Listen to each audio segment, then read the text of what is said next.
You're wearing two faces. Jung's truth about your shadow. Have you ever had a moment where you did something, said a cutting remark, acted in jealousy, lashed out in rage, and afterward, almost in disbelief, thought, that wasn't me? But what if I told you it was you? What if the parts of yourself you've spent your whole life disowning, hiding, rejecting, the ones you pretend don't exist, are not just real, but are actually shaping your world more than the self you think you are? Carl Jung, one of the most influential thinkers in modern psychology, believed that each of us walks through life wearing two faces.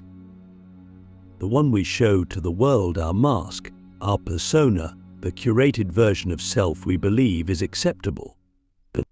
And then there's the other one, the face that lurks in the dark, the one we don't want to see, the one we fear others might see. But this is what Jung called the shadow. And here's where it gets uncomfortable. Your shadow isn't just a collection of bad traits. It's not just anger, envy, impulsiveness, or cruelty. It's also your repressed passions, your creativity, your power.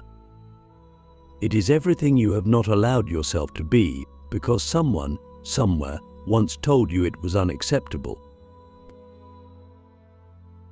Let's pause. Think about your childhood. Think about the first time you were told, don't be angry, don't cry, don't be selfish, be a good kid. Those moments weren't just corrections. They were the beginning of a fracture. Each time you denied a part of yourself to gain approval, to be loved, to be safe, you began creating your shadow. And from that moment on, you started wearing a mask, one face for the world, one hidden in the unconscious. But here's the twist: the shadow doesn't stay hidden. It leaks. It bleeds. It shows up in your nightmares, your projections, your irrational reactions. The shadow manipulates from behind the curtain. You think you're in control, but often the shadow is driving the car. Now ask yourself, who are you when no one is watching? That answer, that raw, unfiltered version of you, is the beginning of your liberation. But we rarely go there. Why? Because the shadow is terrifying. To face it is to admit that we are not always kind, noble, or pure. It's to acknowledge our capacity for darkness. And let's be honest, most people would rather live with comforting lies than confront the uncomfortable truth. But what if the shadow is not your enemy? What if it's your greatest untapped source of power? See, Jung didn't just warn us about the shadow. He said that integrating it, bringing it into conscious awareness, is the key to becoming whole. In his words, one does not become enlightened by imagining figures of light, but by making the darkness conscious. That's not just poetic, it's the map. Enlightenment isn't about being perfect. It's about being complete. And completion demands we stop running from the parts of ourselves we don't like. Because until you face your shadow, it will control your life, and you will call it fate. Click subscribe to this channel to get more profound insights. Let me give you a real-world example. Have you ever noticed how we tend to hate in others what we deny in ourselves? The co-worker who's arrogant, the friend who's selfish, the stranger who's loud and unapologetic, they irritate us not just because of who they are, but because of who we're not allowed to be. The shadow projects itself outward. It's as if your unconscious is saying, if I can't be that, then I'll resent anyone who is. And this is why so many relationships deteriorate, not because of the other person's flaws, but because of our own unacknowledged shadows turning them into mirrors. So let me ask you something radical. What do you secretly admire in the people you claim to despise? What is it about the villain in the movie that captivates you more than the hero? What trait, if you were brutally honest, do you wish you had the courage to embody, but don't, because it would disrupt your image of being good? These questions are not meant to make you feel shame. They are an invitation to meet yourself fully. Because here's the truth, you cannot selectively numb your humanity. If you repress anger, you also dampen joy. If you exile sadness, you limit your capacity for empathy. If you suppress desire, you stifle your power. The shadow is not your curse, it's your compass. And the more you run from it, the more lost you become. But the moment you stop and turn toward it, you begin the most honest conversation you'll ever have. And that's what I'm asking you to do. Not to fix yourself because you're not broken, but to face yourself because you've been divided. And that division, that split between mask and shadow, is why life feels so confusing, why relationships feel so chaotic, why your potential feels so far away. You're wearing two faces. You always have. But what would happen if you stopped pretending one of them wasn't there? The mirror of monsters, why we project what we refuse to accept. Have you ever wondered why some people get under your skin so quickly?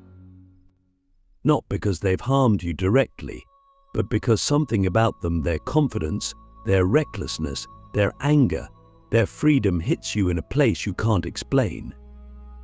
It's not just that you disagree with them. It's deeper. It's visceral. It's like they've triggered something ancient inside you. Here's the uncomfortable truth. They probably have. Because what we hate most in others is often a reflection of what we buried in ourselves. This is the mechanism of projection, a fundamental psychological defense that Carl Jung explored with brutal precision. When we deny parts of ourselves, we don't destroy them. We displace them. We cast them like shadows onto the people around us, and then we fight those people as if the problem was out there. But the real war is within. Let me give you a metaphor. Imagine your consciousness as a house. The upper floors are the parts of you that are acceptable, the ones you proudly show your guests. But the basement, that's where you shove everything you don't want to deal with. The rage, the envy, the lust, the fear, the ambition, the sadness locked away in the dark. Now imagine that basement has a leak and the things you've buried start seeping upward. They show up in your relationships, in your judgments, in your dreams, and in your reactions to the world. That's projection. It's the mind's way of placing our disowned traits onto others so that we don't have to look at them in ourselves. But here's the dangerous part. We don't just project our flaws. We also project our power. We project our ability to say no, to stand up, to take space, to lead, to desire. And then we envy those who live the way we're too afraid to. So what happens? We become fragmented. We live half-lives, haunted by the very aspects of ourselves we refuse to claim. We become critics of others instead of students of ourselves. We start to believe that the world is full of villains, when in truth we are seeing distorted versions of our own unlived potential. Jung once said, "Everything that irritates us about others can lead us to an understanding of ourselves." That should shake you, because it means that the next time someone triggers you, you're being offered a mirror. Not a mirror to shame you, but a mirror to awaken you. A mirror that says, here is a part of you you've forgotten, or maybe abandoned. Let's get even more personal. Think about someone you dislike. Really think about them. Now ask yourself, what is it about them that bothers me the most? Is it their arrogance, their selfishness, their loudness? Now ask the second, deeper question, have I ever been that way, or wanted to be? And the third question, the one that cuts deep, what would happen if I allowed myself to be a little more like that? You might find that what you hate is not their behavior, but your own repression. You might discover that you've been playing small, quiet, agreeable, humble, not because it's who you are, but because it's who you thought you had to be to survive. This is where the shadow becomes our teacher, because it doesn't just show us what we've denied. It shows us what we could become if we had the courage to integrate the parts we've locked away. The shadow is not a swamp to avoid, it's a treasure chest buried beneath your fear. But most people never dig.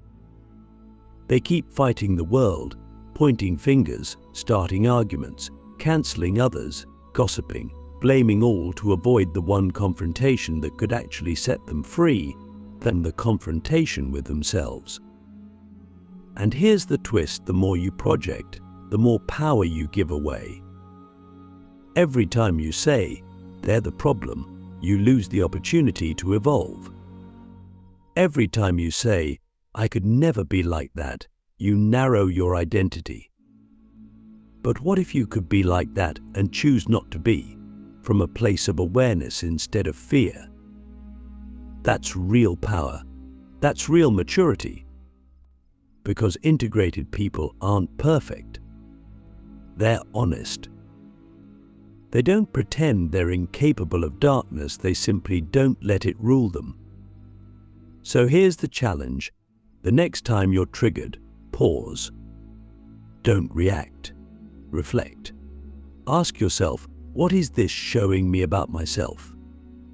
And don't stop at the surface. Dig, sit with the discomfort. Let the projection lead you back to the basement of your psyche, and instead of slamming the door shut again, open it. Invite the shadow to speak. You might be surprised by what it says.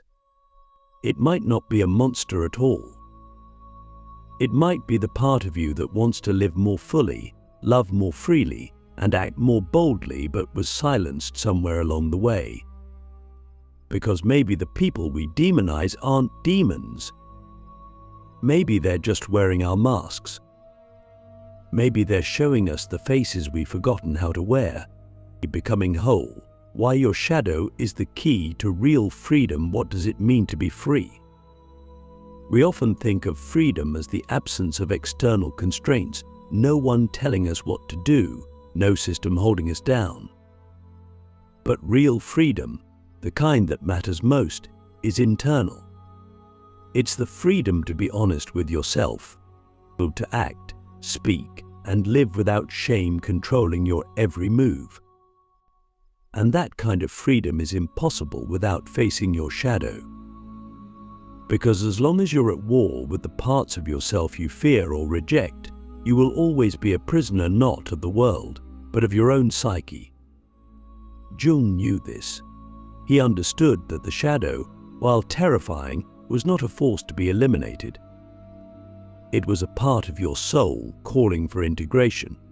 And integration is the process of becoming whole. Think of your life like a broken mirror. Each piece reflects a part of who you are: the kind one, the selfish one, the ambitious one, the jealous one, the loving one, the scared one. But most of us only show a few of those pieces to the world. The rest we hide, thinking they make us unlovable or dangerous or wrong. But hiding doesn't make them disappear. It just makes them unconscious. And the unconscious, as Jung warned, doesn't stay quiet forever. What you refuse to face will find ways to express itself in your relationships, in your health, in your self-sabotage. Until you gather all the pieces and accept them as yours, you will live fragmented. And no one who is fragmented can truly be free. Let's put this in practical terms. Have you ever found yourself repeating the same patterns, even when you swore you wouldn't? falling for the same kind of toxic relationship, sabotaging a new opportunity just when things start going well, exploding in anger over something small and meaningless. These aren't accidents, they're signals. They're messages sent from the parts of you that live in the dark. The shadow speaks in repetition. It says, "You haven't listened yet, so here it is again." And the longer you ignore it, the louder it becomes. Integration is not about perfection. It's about listening. It's about choosing to stop blaming the world and start asking, what within me needs to be seen? Now, let's be clear, integrating the shadow is not easy. It requires brutal honesty. It requires sitting with emotions you've run from for years. It means admitting that you're not always the victim, the hero, the enlightened one. Sometimes you're the one who hurts others. Sometimes you're the one who lies. Sometimes you're the one who envies, manipulates, or judges. But acknowledging those things doesn't make you bad. It makes you human. And paradoxically, the moment you accept your darkness is the moment you begin to transcend it. But you don't transcend by denying. You transcend by embracing and choosing consciously. Here's the most powerful truth: your shadow holds your potential. The traits you buried, assertiveness, sensuality, courage, ambition, might be the exact traits you need to live the life you dream of. But because they got tangled up with shame early on, you locked them away.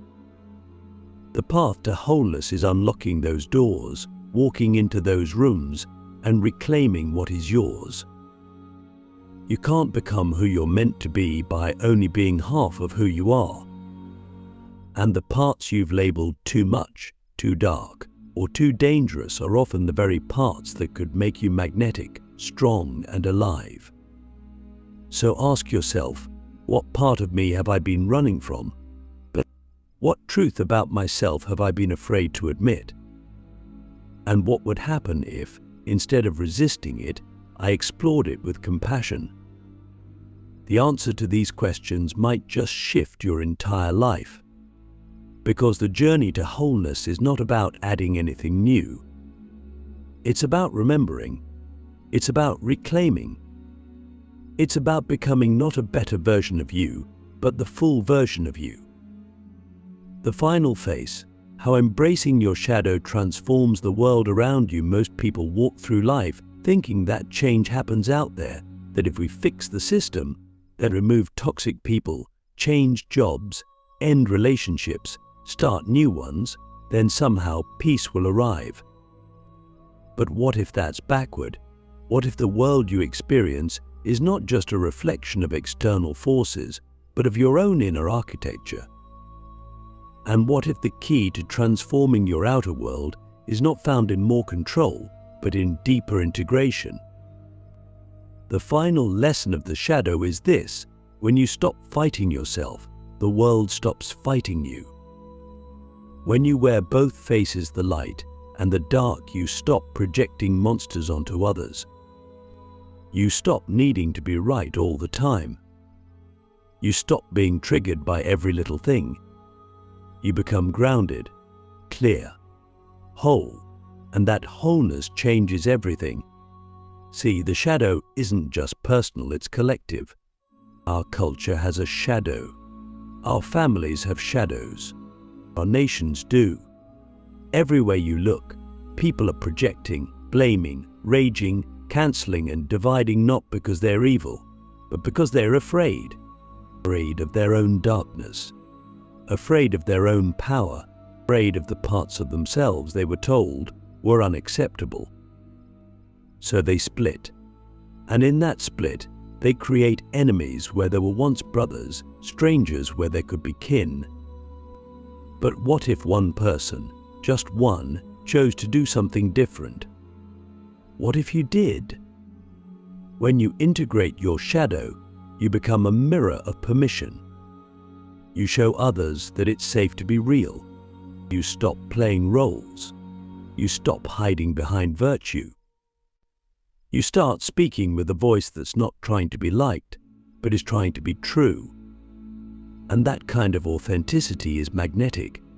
It draws others in. It creates space. It heals.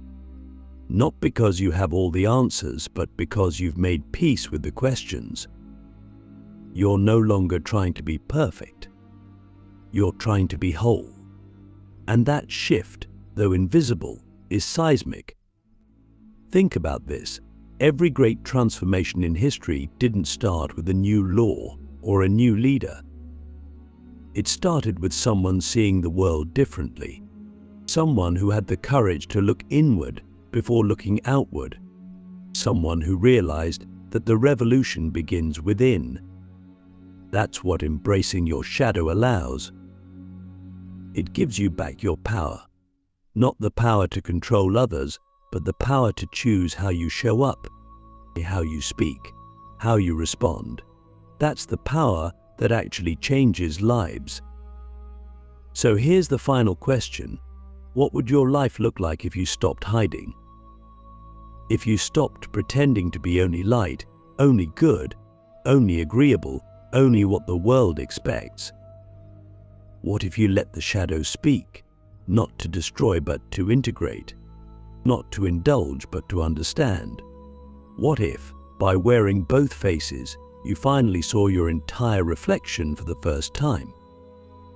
Because this is the paradox. Only when you embrace the shadow can you truly become the light.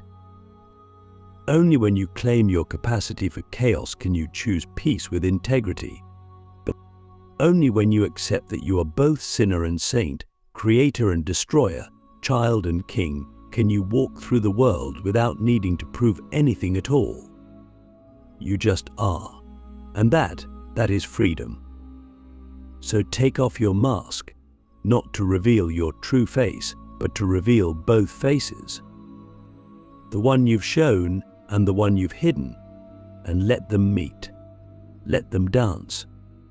Let them teach you who you really are. Because you are not just the curated version of yourself.